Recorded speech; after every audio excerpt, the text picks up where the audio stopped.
Man, these got me thrown for a loop. Like, we just started, and I already don't even know what's going on. You don't even know what to do with your life? No. What do I do with my hands? Don't know what to do with my hands.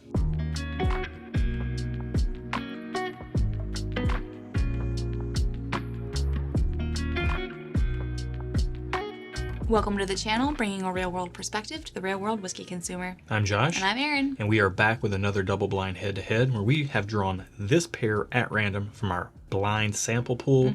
This could be almost anything. It could be available versus allocated, expensive versus inexpensive, two comparably priced pours, and we might just be seeing which one is the better buy.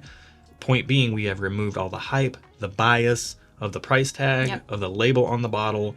We think this gives you the most honest opinions possible. That's why we do it this way. What we're going to do is we're going to nose them and taste them, give you our first impressions, and we're going to spend some time with them, give them some ratings, find out the price, and see if that changes how we feel. Then we'll find out what we've been drinking. It's always a ton of fun. I will say both of these look rather dark. Beautiful. Yeah, the color is amazing. Let's get glass one on the nose.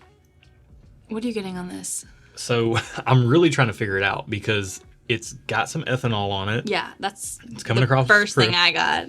But I'm getting this kind of weird note that I don't quite know where to place. Interesting. It's a little bordering on rubber cement. Oh. Like a little bit of like an acetone or rubber cementy type of note. I can see that. I was kind of thinking nail polish, which can have acetone in it. It has this really sweet edge to it, and I think it's the way that the sweetness is combining with the alcohol ethanol edge. Yeah, what I was picturing was red licorice, not necessarily that licorice flavor, but that sweetness that you get with like a Twizzler.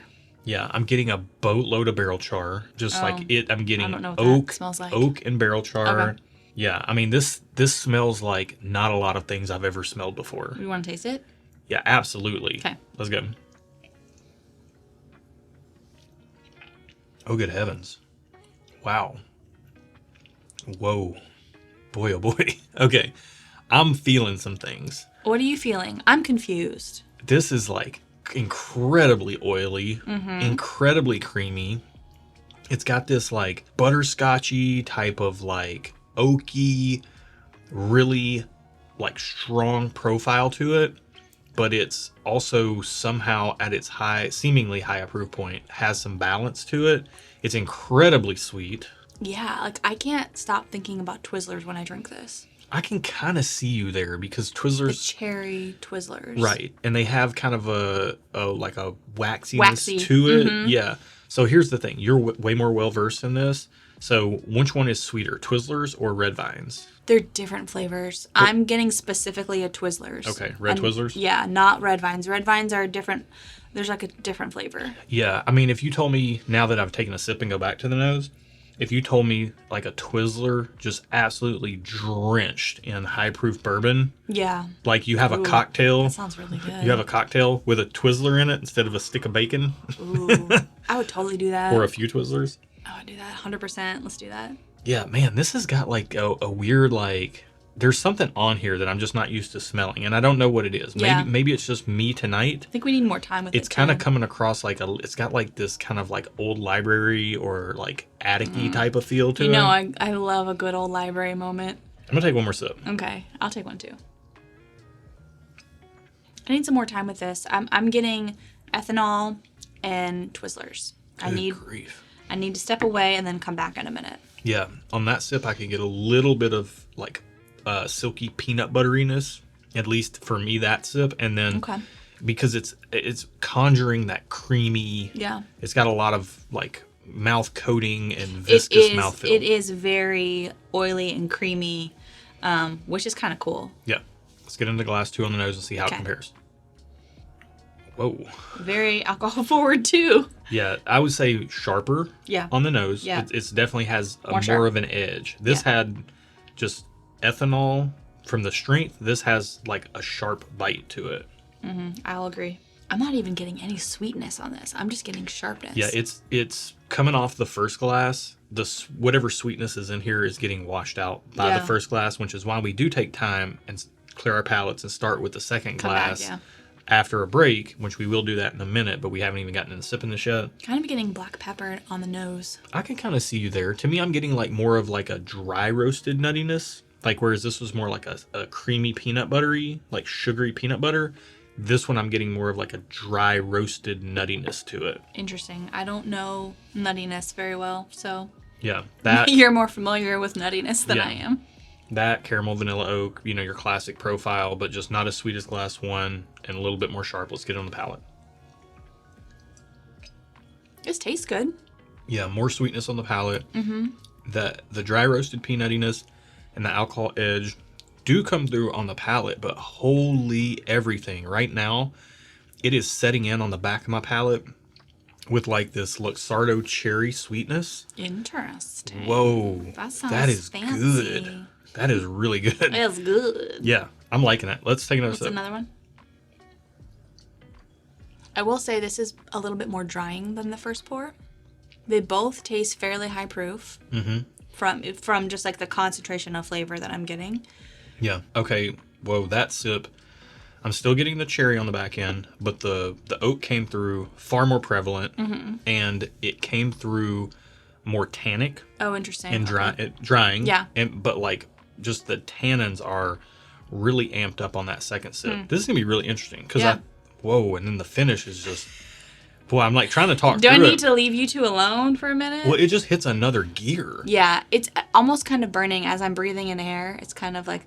Well, it's just, I mean, it is everywhere doing everything, and I'm welcoming it with open arms. Okay. With arms wide open. Oh, gosh. All right. What's but that? we're going to take some time. Yes. We're going to clear our palate, start with glass 2, go back to glass 1, spend some time comparing them. We really need it on this one. Yeah, we do. They taste similar in profile, but they're going about their business in a totally different way. They taste like they're maybe same distillery. Related somehow, but they're definitely their own person. Yep. So we're going to do that now. We'll be back with our ratings and our full thoughts and all that stuff, and then we'll find out what we're drinking.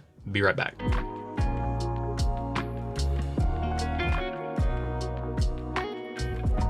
All right. This was incredibly difficult in a lot of ways, but then also not so much in some ways. Yeah. Because they're so different, but also so similar. I'm so confused. Okay. I'm conflicted and confused. Tell me this. Okay. After spending some time with these, how do you feel? Just about each pour in comparison. Don't worry about ratings just yet. How do you feel about these two? I feel like they're both good in different ways. And I went in initially thinking I was going to like one, and then after tasting them back to back again, reversing the order, I ended up liking another one more. No. And now I feel conflicted. I like them both. I don't know. Okay. I don't know. All right. What are your ratings and which do you prefer? Well, I have a preference. I don't know what my ratings are. I prefer glass 2. Okay. I went in thinking I would like glass 1. Initially, I liked glass 1 better. Then I tasted it reverse order, and glass 2 is such a flavor bomb. It's a powerhouse. That tasting glass 1 on the heels of glass 2, there was hardly any flavor there in comparison. Okay. And then I gave it a minute, and then I tasted glass 1 first, and then went to glass 2 like we did on the initial, and it was good. So there was some, some funkiness I was getting on the nose that you were talking about. I got that. So I don't know. I'm so confused. I'm just going to give them both thumbs up, but I prefer glass 2. Okay. Boy, we got there eventually. I'm sorry. That's okay. All right. I mean, we do this in real time. Nothing's pre-rehearsed or anything like that. We're coming up with it on the spot, and sometimes you are conflicted about things. I'm majorly conflicted. All right. For me, glass 2 is a powerhouse. Yeah. It has the better finish. Its finish has a second gear to it. Like, I'm still feeling that finish. Yes. Glass 1 is far more subtle. It's more balanced. I don't know if I'd say more balanced. They're both pretty balanced. Well, to me, glass 2 is a little sharper, a little drier, a little more tannic. Okay. It's still very good, so I'm going to give glass 2 a thumbs up. Glass 1 in comparison was more sweet, a little bit more rounded, and it had this confectionery, like beautiful powdery sweetness after coming off of glass 2 and going back to it that really jumped out to me. It's almost cloyingly sweet. It's almost too sweet, but I'm going to give it 2 thumbs up. Wow. Glass 1 was my preference. Wow. Okay. And It's really nice. I want to go out on a limb here. This is wild and crazy. But glass 1 is giving me some sort of high wheat mash bill vibes. Really? Okay. Perhaps. Okay. And I'm willing to be wrong because I don't know anything about anything. So what do I have to lose? I'm not getting that at all. I am getting a very similar base flavor profile, but if you're looking at flavor knobs, shout out to Whiskey Road, David Rowe for coming up with that, like the different flavor knobs. These both have all the same flavor knobs engaged, but they're just in different proportions of different. Yeah, if you're looking at like an EQ and there's like sliders and faders and stuff, like this has like way more like confectionery, like powdered sugar and fruity sweetness and sugary sweetness, whereas glass 2 is a little higher on the nuttiness and the oak, like dry oak. So these are very interesting. We're going to find out price first. Okay. You ended up thumbs up on both. Yep. I ended up 2 thumbs up on glass 1. That's wild. And 1 thumbs up on glass 2. So these are great pours all around. Glass number 1 in our pool's number 50. So price is... Whoa, $90. Staying 2 thumbs up. I'm staying a thumbs up. It's for what you're getting, I feel like that's not too bad. Okay, glass number 2 is $90. Okay, staying thumbs up. I'm staying thumbs up as well. I like it. Okay, we're split again, so let's find out what glass number 1 is. Glass number 1 is Elijah Craig Barrel Proof A123. Oh, really? And it is 125.6 proof. Wow. What's glass number 2? Elijah Craig Barrel Proof Pirate Bottle. And that's, it's cut off. Batch 12. We only have one and we don't even have it. It's 136 proof, and it's a sample from Bill. Thank you to Bill Kavanaugh for the Pirate Bottle. I like the Pirate Bottle. So that makes, I feel like that's expensive, like hard to find. Hang on. Pirate Bottle? It says $90 because it's Elijah Craig Barrel Proof. There's no price for it though. Like these are long out of date. Oh. And they're like, I don't know what you even... Both of these? No, just the Pirate Bottle. Oh. A123, Elijah Craig Barrel Proof, is a recent release. We said that they were related. We did. They are related, y'all. We were right. Same distillery, same product, just released probably 5, 6 years apart. Different proof points, too. This is batch 12. Yeah, this has 10 more proof points on it. Yeah, and you could feel it. Yeah, you definitely felt it, yeah. Feel it coming in the air tonight. Whoa, man. Hold on. I thought it was Oh Lord. On. I don't know. Hold on. Not Hold On. I think it's Hold On. Let us know in the comments below. Is it Oh Lord or Hold On? I think it's Hold On. I think it's Oh Lord. Man, dude, is this for real right now? I did not just pick A123 over a Pirate Bottle. You did. This is batch 12. You did. You gave A123 2 thumbs up. Here's the problem. This is why we fight the FOMO over here. So, because had Josh known this was the Pirate Bottle, he would have 100% given that 2 thumbs up. 100%. And this is a lot of times when people are trying these older releases or hyped up releases, they're just looking right at the bottle and they have all the hype and everything to go along with that. That plays into it. Yeah. We can't deny builds that. It up. We can't deny it. That's just human nature. We do that with whiskey. We do that with other things as well. It's not just a whiskey thing. It's when you, like clothing. I mean, not a lot of women watch this channel, but like designer clothing is hyped up and it's not always better than some of the other non-designer clothing. Man, yeah, that Pirate Bottle is a powerhouse. And now that I know it's a Pirate Bottle, I'm getting all the butterscotch on the finish. Of course. Like mid-palate and finish. That's what everybody talks about with Pirate Bottles. That's what you are doing. It's there. Because you know it. Right. It's that experience that you're getting is something that's a little different than what you normally get today. But it is tannic. It's got probably much older whiskey in it. Whereas the A123 batch, which to my credit, some people have said this has shades of older batches in it. Okay. It's reminiscent of some of these older batches. But in comparison, and this is a bottle that I love so much that I got a backup of, and I'm looking for another one. I'm especially looking for another one now. So, well, I will say, going into this, after tasting A123 first, I liked it more.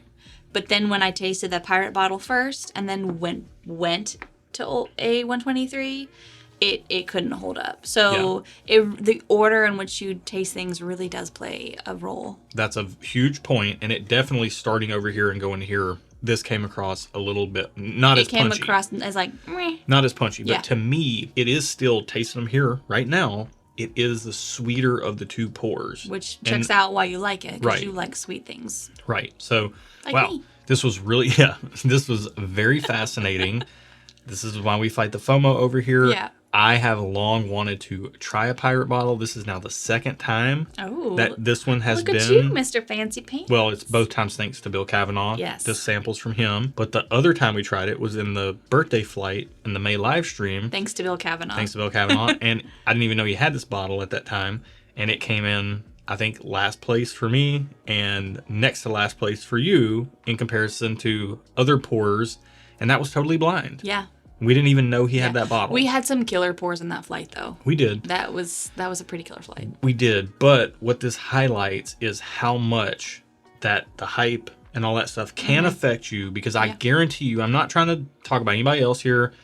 For me, if I knew this was a pirate bottle, you would hear me looking at the bottle, gushing over all of the things that make it so amazing because it's so much older and so much better and all that stuff. But if you get a good batch of ECBP, a modern day batch, and A123 is the best one since B520 and C920.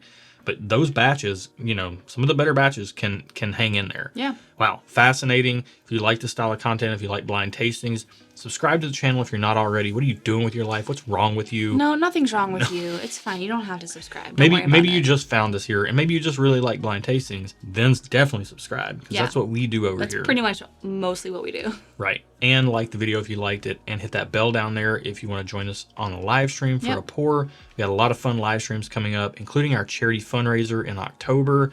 We're taking bottle donations for that. If you're a regular viewer of the channel and you'd like to donate a bottle for the charity fundraiser to help us raise some money for mental health, definitely email us at stuffandwhiskey@gmail.com. 2 years in, we've raised over $31,000 for To Write Love on Her Arms, which is an amazing charity that goes and actually gives direct help to people who are in need, which is why we love them so much. But hit us up at stuffandwhiskey@gmail.com. It's down there in the video description below. You don't have to remember it. Yeah. Just click it down there. All the deets down there. Yeah, absolutely. If you want to donate a bottle, earmark it to the side. And I think that's it for this one. Yeah. I'm still reeling. I'm trying to wrap my head around what happened here. Do you want me to do our outro? Yeah, hopefully you enjoyed it. Just do the thing. Okay. Thanks, guys, for watching. Be good to each other. And until next time, cheers. You okay? No, I'm not okay. How am I supposed to be okay? I don't know. This is what... We gotta fight the FOMO, bro. Like, this is exactly why we taste things blind.